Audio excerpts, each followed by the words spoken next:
Hello,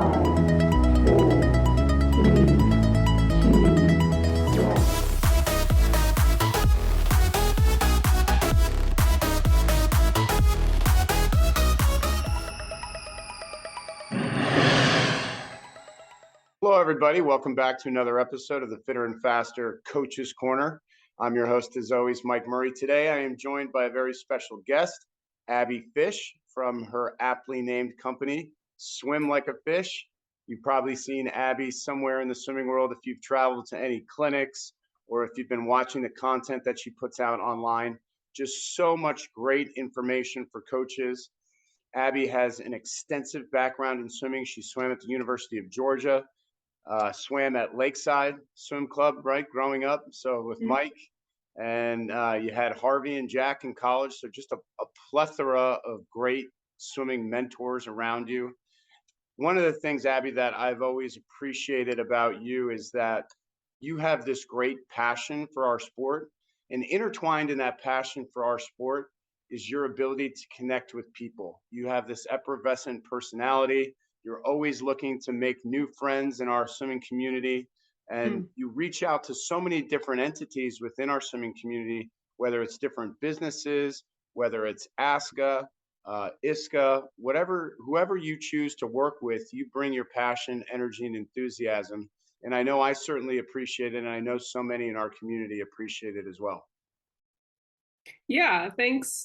Thanks so much. That's quite the intro. I feel very blessed with my own swimming background, being exposed to such a high level of swimming. And then now, as I've been, kind of maneuvering this entrepreneurial lifestyle, but still in a swimming vein, I do get to choose whether I want to stay in the high level competitive arena or if I want to go into more of like a learn to swim, and how, I can kind of control the image and where we are and where we're talking to, because at the end of the day, it is 100% true. I love swimming, and I have loved swimming my whole life.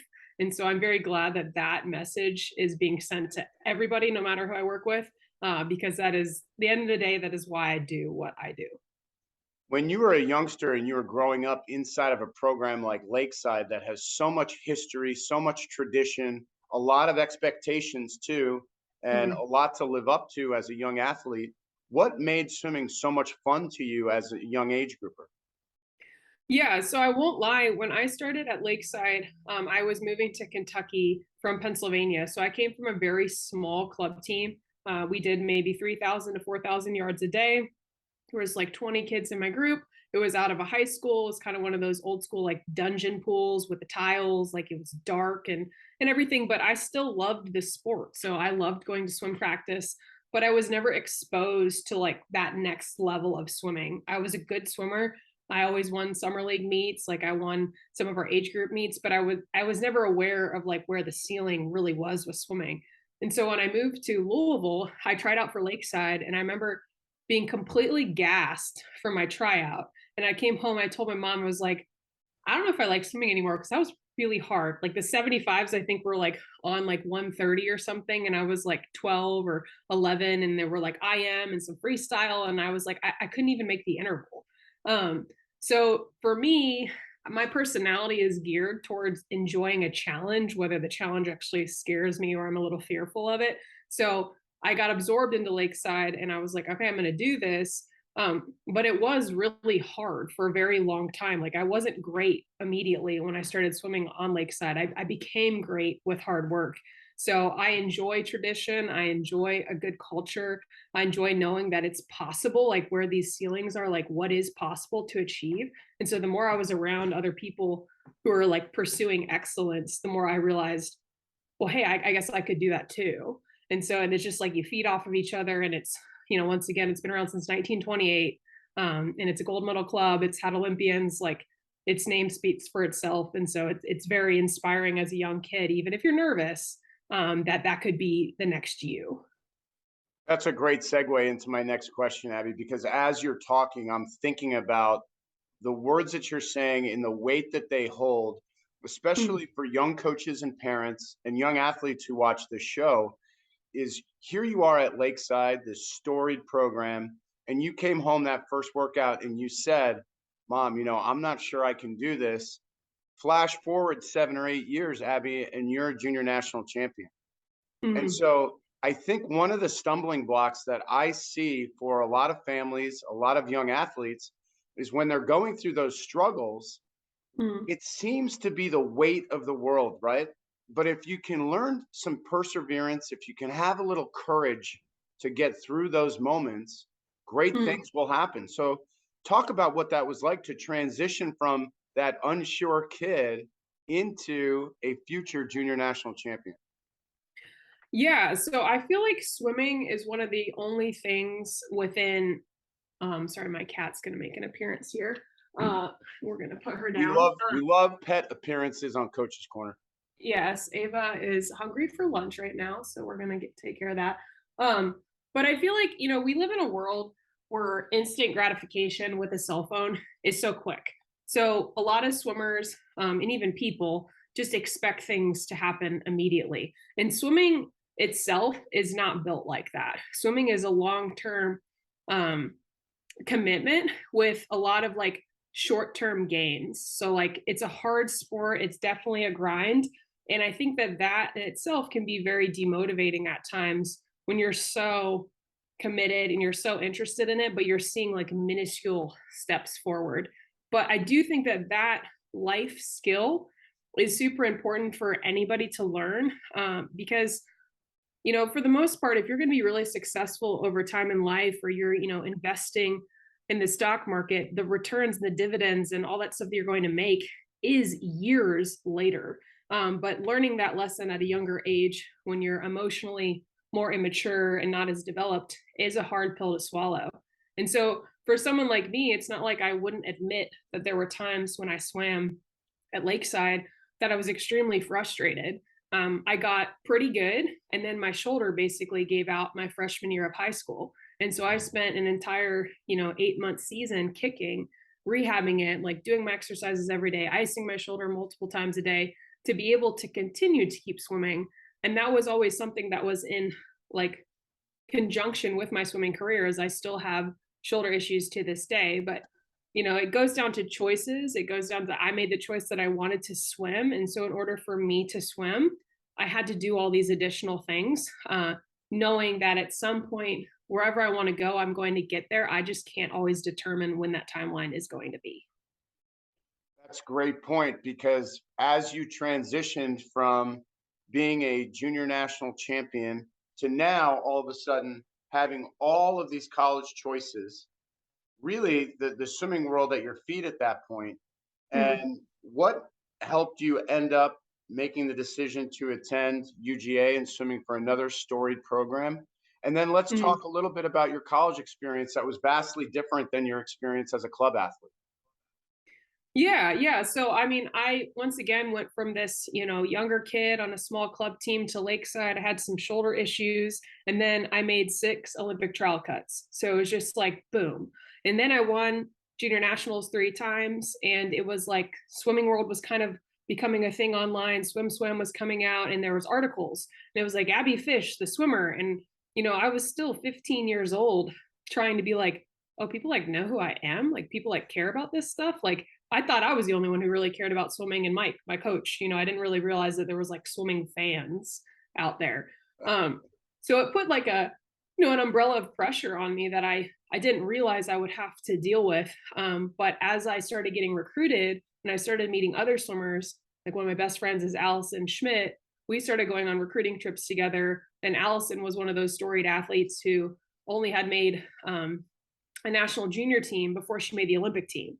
So she went from like even, a higher level than I was to even the highest level possible in a very short period of time. That I was able to relate to other swimmers who were kind of in the same boat as I was. And that is what led me to my decision to swimming at UGA. I wanted to be around people who were kind of used and wanted the best, but they were used to the pressure of what comes with wanting to be the best, because it is not easy, especially to stay consistently at the top. So much can be said this day and age, Abby, about mental health, awareness of our well being. And I think we're just starting to open the door to really being able to help our young student athletes. It is well talked about and well discussed in the media this day and age, the struggles that especially collegiate student athletes are having all over the country, tragedy with suicide in student athletes. What were some of the challenges and the pressures that you faced as a college athlete that, number one, were really difficult to get through, and how you got through them? And then number two, how that helped you learn to move forward? Yeah, so my college career is actually something for a long time I never wanted to talk about because the end of that equation was the word failure. And I felt like a complete failure from my lack of performances at Georgia. Obviously, I was recruited, I swam on a full scholarship. Like I was at one of the best programs in the country. We were winning NCAA titles, but I wasn't doing any of that. And I knew that I had the ability to do that. And so for an array of different reasons, I had some sicknesses, I had, shoulder problems. I was constantly kind of in and out of like the medical arena, which kept taking me in and out of the pool. And so I didn't really even realize by the time I was a sophomore at Georgia that I was heavily depressed because I didn't have the verbiage to understand what was going on inside of my head. And I didn't have any resources, or I even knew how to reach out to those resources to get some help to be able to kind of like rework some things and look at some stuff from a different perspective. So for me, my freshman year, I qualified for NCAAs, and we were, I think, one of two programs that overqualified. I believe Cal overqualified the number of people. And so you're only allowed to take, I think it was 18 at the time, and divers counted as half humans. And so they had to cut one person from the NCAA team. And so I had already packed my bag. I had qualified for NCAAs in December. My vision was there. My taper was great. I was like, I want to win the 200 fly. This is my goal. And Jack called me the night before we were supposed to leave and said, hey, kiddo, we have to cut one person because one of these divers made it, and we decided to cut you. And I was sitting on my dorm room floor. I completely lost it emotionally. I was looking at my suitcase, which was already packed, thinking about how would I come back from something like this, where Jack's vantage point was, if I cut you, you're going to work harder because I know you have more to give. Like you're going to be able to take this adversity and really work with it and become more successful in the long term. Where I actually flipped. He read me wrong and I became way less successful, way more upset, and just way more, questioning everything. Like, what was the purpose of anything as I went through my next 3 years at Georgia? So the end of my career was a lot better than the beginning of my career, but I did have this big kind of valley in the middle where Jack and I, we're best friends now. He's literally a father to me, all of that, but we did not get along for a long period of time. I wanted to ask about that story because I knew the end result was you have a very special relationship with Coach Bowerly, and I Mm-hmm. know that it's very significant to him as well. So, Mm-hmm.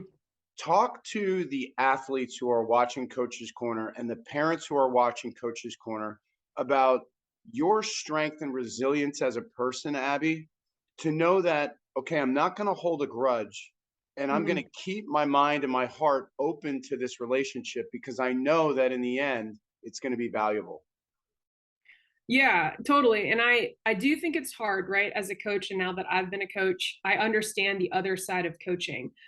Where when Jack said those things, my first reactions was it was emotional, it was personal, like it was because of me. Versus no, there was legitimately rules. He had to make a decision. They, itemized out how many points they wanted to score at this meet to win the meet. And this is what made sense with the team roster. And so like the logistical side wasn't clicking in my brain. It was just the emotional side. So for Jack and I to be able to repair our relationship, a lot of it was just both of us being open and understanding each other as individuals and as humans. And then B, I started coaching and then started realizing like the decisions that Jack has made and does make doesn't reflect on anybody as humans. It is because he's trying to run one of the best programs. He also thought that this would be the best thing for me, and he made a mistake. And one of the biggest pieces that made me respect Jack so much more is he admitted that that was a mistake later. Like he was like, coaches do make mistakes, Abbie, and I didn't nail this one right with you. I thought you'd be like Claire Moss, and he named all these other people who dealt with different things but were similar to me that swim at Georgia. And he was like, I thought I understood your personality and how you work, but I didn't. And that was like, wow, okay, he's a human, he's a person, like he gets it. And yeah, literally now if I called him right now, he'd be like, hey kiddo, how you doing, like we love you so much kind of thing. And yeah, he's just a great person. Abbie, talk about that and unpack with me. Help me unpack this.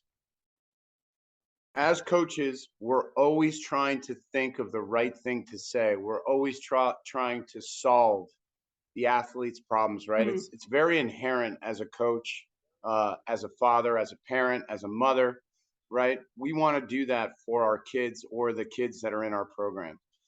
But at the same time, we're Mhm. doing the athletes a disservice if we're not having those honest and open conversations with them, even at times where some of what we're saying could hurt. So, what have Yeah. you learned in your career about how to walk those delicate lines? Yeah. Well, I think the expectation of time is something that both parties have to kind of absolve from their brain, because sometimes, like I'm a fixer. I'm someone who likes to come in and fix things. I'm very other centered. So, like, I have a tendency to focus on my athletes more than, I'm focusing on myself, which I think is what makes most people great coaches. But at that time, is that the right time to be addressing this situation? Does it need to be right now? Can it be in 2 weeks? Can it be in 9 months? Or is it something that, maybe will sort itself on its own? And I think that just comes from a lot of, like, for me at least, self awareness and self growth internally, to try to be like, what Jack does. He tries to read a situation as best he can, and then he makes a decision on how he's going to act on that situation versus always like, if your inherent response is to fix it, you're literally just going to fix it or try to fix it. And you may not fix it in the way that could be the best if you just took a little bit of time. Boy, I could have used that that piece of advice with some mistakes I've made in my career over the time. But our colleague Samantha Arsenal Livingstone, she has this great phrase where she says, you know, breathe, reflect, respond. Mm-hmm. And I'm trying to take that approach as we get into 2022 here. Yeah. Abbie, what do you think the overarching number one philosophic change occurred in you when you look back at your college swimming experience? It's a good question. I would say that, it's interesting. So I came from a program that does a lot of yardage from club. We did 6 to 7,000 yards in the afternoon, 3 mornings a week, plus a Saturday. I mean, it was a grind. And then I looked at colleges and I remember looking at Cal thinking, okay, Terry does some different things. She does spin classes in the mornings versus not always swimming in the mornings. Like, could I be successful under a different web or a different like puzzle piece? And I was very certain that I had to be like grinding, which UGA does grind. That is their style of training. So I went to a very similar program to a program that I grew up in. Whereas now I obviously come at the swimming world a little bit more from a technique vantage point, and a lot of video analysis, that I would say that that shift changed because I felt like that shift is something that I needed in college, but I didn't necessarily always get. Like, I have an aerobic base still to this day. Like, if you ask me to go run 26 miles, I can go run 26 miles. I might break my knee in the process, but I will finish 26 miles because I'm trained that way. But I was never necessarily trained well from, what do you do when you break down, or because your shoulder has changed, like the way your stature sits, like how do we change your technique so the biomechanics are a little bit more efficient through the pool. So I've shifted in my philosophy of what I thought I needed to what I know would have worked. And that's how I coach now. Sure. I mean that's the evolution, right? We're all kind of going through that, and Mm. we're a big program that still believes in volume and aerobic training, but even that's changed in the way that we change our groups. Fair to say that some of your experience dealing with an injury has made you a little bit more passionate about technique? Mm. Yeah, definitely. I will say that, like, I was a swimming nerd before I even like coined myself in the swimming world as a swimming nerd. So like I would watch my own races, I would look at my own underwater film. Like I was always trying to figure out like how could I get that like competitive advantage? Like where's that little X factor for me personally? And I do think that with my shoulder, with a different set of circumstances and a lot of focus on like perfect fly, pretty fly, not ugly fly, it could have given me a different outcome in the long run. But for me, as I said before, the longest time I never wanted to talk about my career because I felt like a failure. Where now it's like, okay, cool, that happened. So let's try to like take what I learned from that and look at the swimmer that's in front of me, so that way it doesn't happen to them. And that's a lot of my motivation.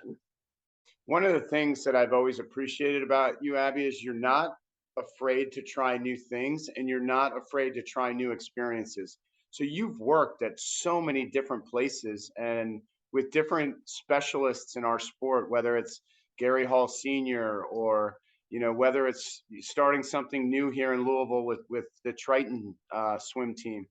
Talk about why you're not afraid to make some of these jumps. I mean, you have your consistent business that you've started and you've cultivated, but you're also Mm. not afraid to dip your toes in some other things. Yeah, so I feel like that's like kind of at the beginning when you give me that intro and you're like, you've been all over the place. And it's like some of that does, like, if you just look at it, it looks like paint splattered on the wall, but there is like a method to this madness. And a lot of what I've been doing since I started coaching is trying to have experience within all levels of the sport, because I want to understand how you take a 6-year-old, how do you kind of mold them? How do you get them to buy into swimming? So, they're 11, 12, and they're kind of looking for sectional cuts. And then how do you make the jump from sectionals to futures to juniors to get them into college? Because obviously I understand my process, but my process is not the same as everybody else's process. So I want to be able to, when I talk to coaches, depending on if you're coaching 13, 14s and so is coaching 8 and unders, I can talk to them at the level that they're currently at versus I've gone to ASCA before. I've watched the Greg Troy talks. I love Greg Troy. I think it's awesome, but not all of us are actually Greg Troy. So it's like, how do you relate to these coaches that want to be better? They want information on how to get better. They want resources, but they also don't want to be listening to the Olympic sets that they're never going to use with their 10-year-olds. So I am very thankful for, I worked at USA Swimming. I've worked at Nashville Aquatic Club. I've worked at the Race Club. I was with Ritter Sports Performance for a long time. I just left Triton and now I'm coaching a high school. And I remember talking to my aunt, she was like, why are you coaching high school? Like, you don't even have time. And I'm like, because I've never coached high school before. Like, this is a piece of this pie that I haven't touched yet. I need to see what this is like and dip my toes in it. So that way, when a high school coach comes to me and has questions, I literally understand exactly what they're dealing with. Abbie, as I look at, all of your experience here, a question that begs to be asked is, in my career, the coach athlete relationship was important, but it was very one sided. And I think in your career, you're younger than I am, but I think it was still that way. Mm. How important is the coach athlete relationship aside of the X's and O's of swimming? As my friend Alexis Keto always says, the most important thing you can do as a coach is meet athletes in their space that day. Talk to me about what you've learned about cultivating the coach athlete relationship.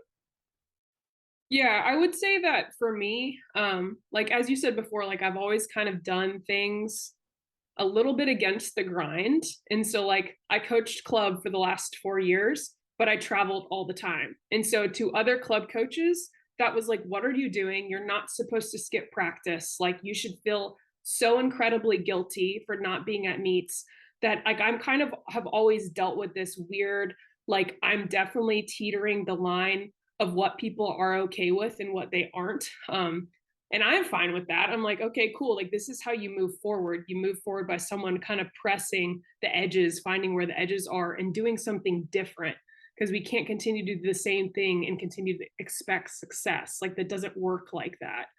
And so I feel like because I hop around so much, like, I could name off the 5 athletes I was on the phone with today. They're all through different organizations.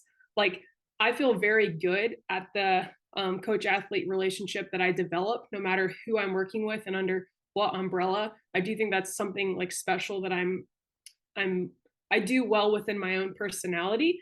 But as far as that consistency piece, that's the one piece that makes my job hard, is because I'm not always on deck with some of these athletes every single day. And most of these athletes have the expectation that that is what a coach does. So we're kind of teetering and walking that tightrope together, basically trying to push this sport forward, understanding that you don't always need the coach standing there watching you do a 300 warm up. And the coach also doesn't need to be there to stand there to watch the 300 warm up. Like, they have a life, they need to be healthy, they need to be happy, that, all of the balance in things can be more balanced than just, it's super tilted to the athlete and themselves.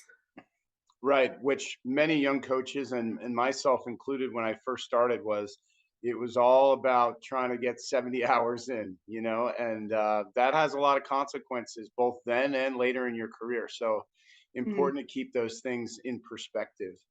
Yep.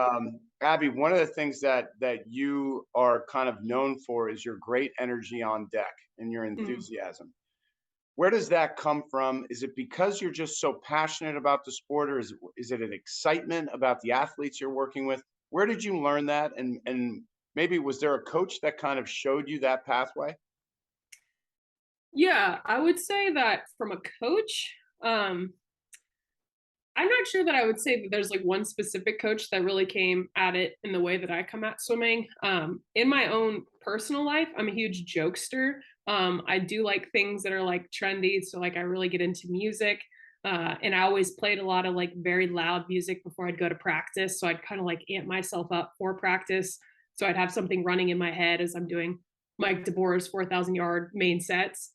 But yeah, I do the same thing with coaching. Like, I get excited when I know that I'm going to the pool. I get the music going and I'm just kind of like, I do all this stuff at home. I'm alone most of my days, unless I'm on the road, that when I'm finally like out and about, it's like, oh, I like come alive. Like, my personality actually comes out.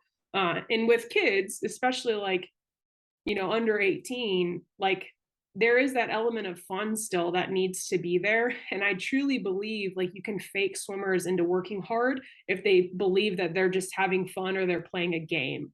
And so I'm big into just like challenge sets, or even like sprinkling some fun here as a prize to something else, where it's, it keeps the grind disjointed in a way that it doesn't just seem like you're on this rat race with no end. Sure. One thing that I know you're passionate about and you're growing into it more and more is your involvement with para swimming and Paralympic swimming. Talk about that and, how you've grown into that space, what excites you about it, how inspiring those athletes can be.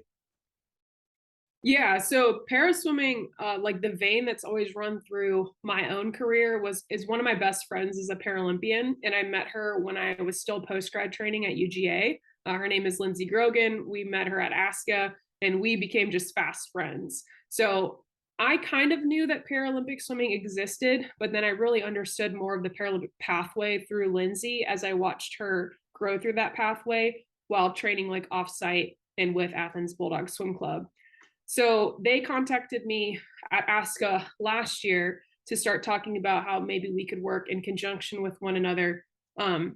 And I was like, oh, this is interesting, because it's kind of like it's been there, but it's never been like the focus of anything that I've been doing. I've just been hanging out in totally the able-bodied space, doing my own thing, bopping around, like loving swimming, screaming about how I love swimming, and like just enjoying my life. And so para, came into the picture in January, and I was kind of feeling like with the club team I was working with here, I was doing the same group. I'd been the same group for 4 years. Like, we knew what the level was of the group and what we wanted them to become, where they were in that athlete development progression. And I just kind of felt like some of the feedback I was giving, because of the age of the swimmer, was some of the same feedback I'd give every single season. And so it was starting to feel repetitive to me.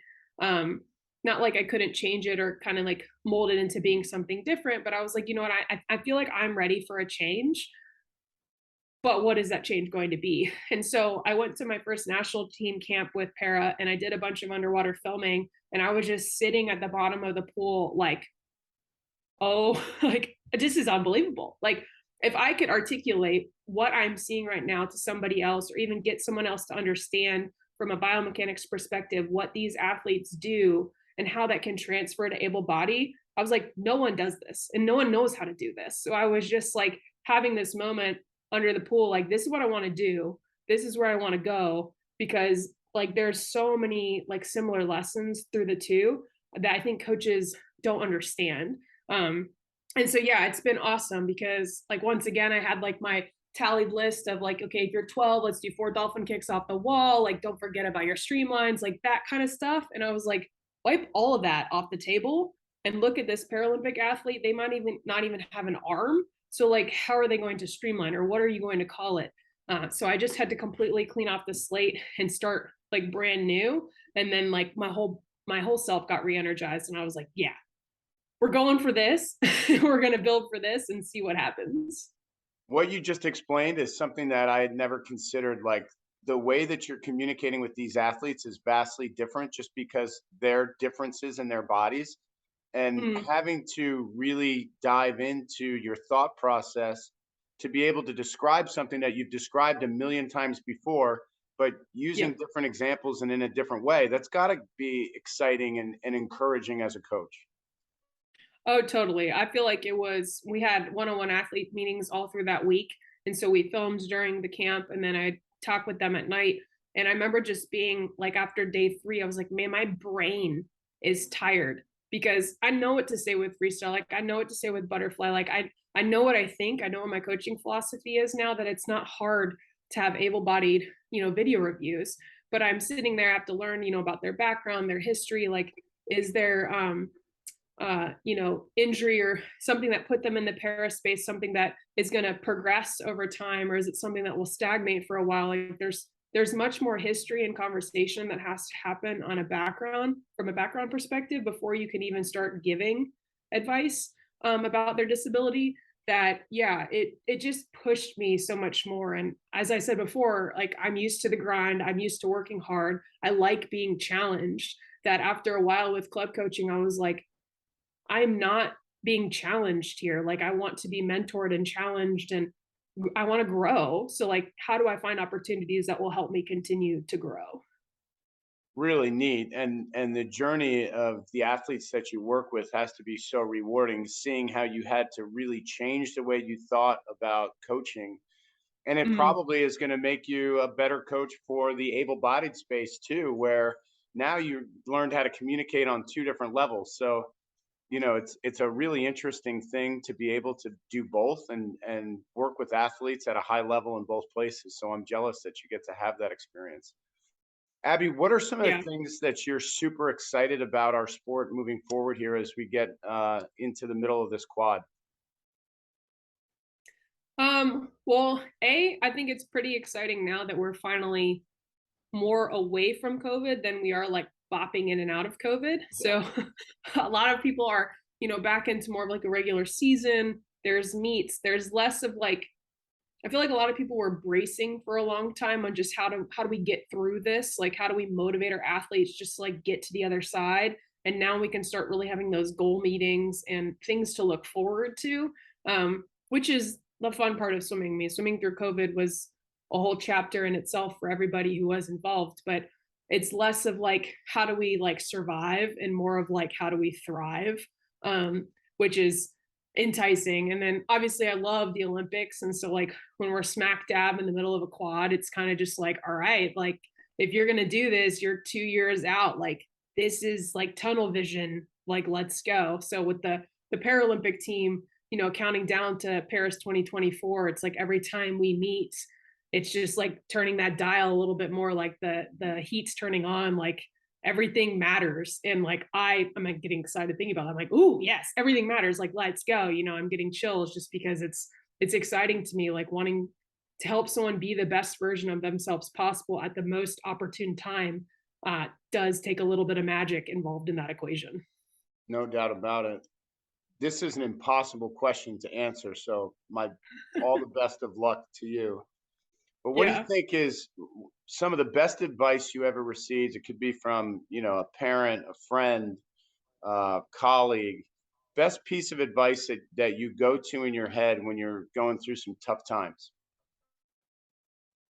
Um, Best piece of advice. I think, with kind of some of the stuff I described in college, like, a lot of people see my life now, and even some coaches out there I know, because it's like I'm different. Like I'm not just doing the coaching grind. I work out every single day. Like there's choices that I make that are different than other coaches.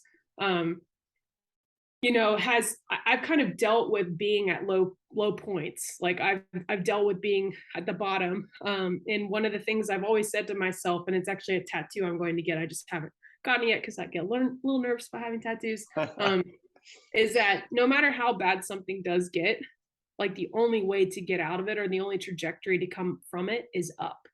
And so it's like I never thought I could get lower than I was a couple years ago. And it's true, I probably couldn't have.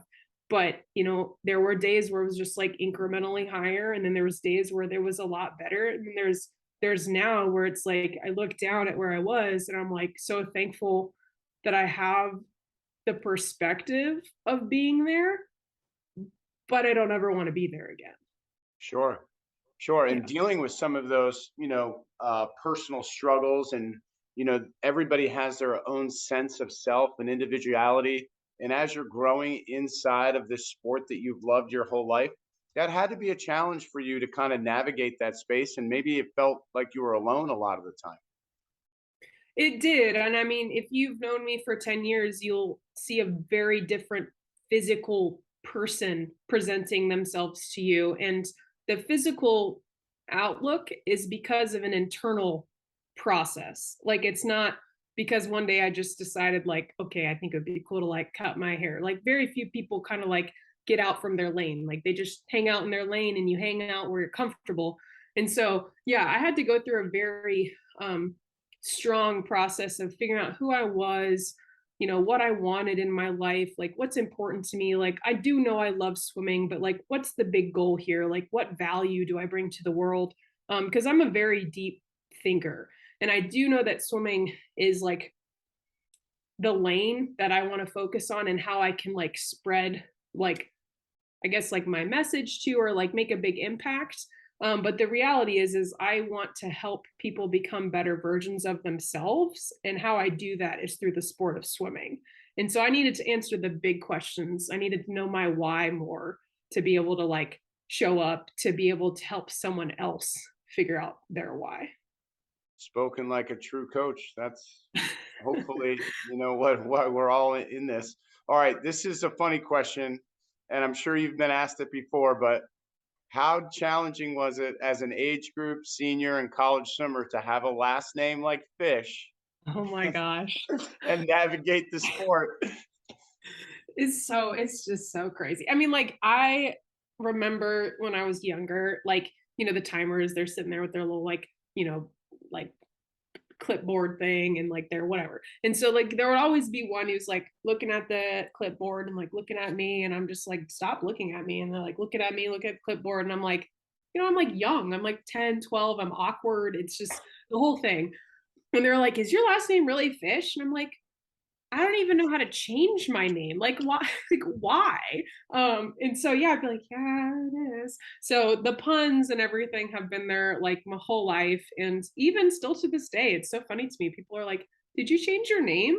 Because they asked me whether like the business name, like I wanted my business to be Swim Like a Fish, so I changed my last name to be Fish, and I'm like, no, but like thank you for thinking that. Like, I just don't know how to respond. Sure, sure. Yeah. I always wondered that, what that would have been like. I had a friend in the sport. His name was Mitchell Phelps, Oh, and ooh, okay. so Mitch had to deal with a lot of that going through it. But Yeah. Abbie, how can people connect with you, and how can they find out more about Swim Like a Fish? Yeah. So Swim Like Fish is on every social media channel out there. We also have our own website. It's swimlikeafish.org. But yeah, the best way and probably easiest way is Instagram and Facebook. My Instagram is at which is THE, and then a fish with the number one. And then my Facebook tag is at Fish Swim Faster, which drum roll, was a potential business name before Swim Like a Fish was actually born. Okay, awesome. Really Yeah. enjoyed this conversation today, Abbie. Thank you so much. It's going to be up on our website on Fitter and Faster tomorrow, and we'll have it all across our YouTube and Spotify channels. Abbie Fish, super fun 45 minutes. I knew it would be. Appreciate Thank you. you so much. Have a good one. Thank you.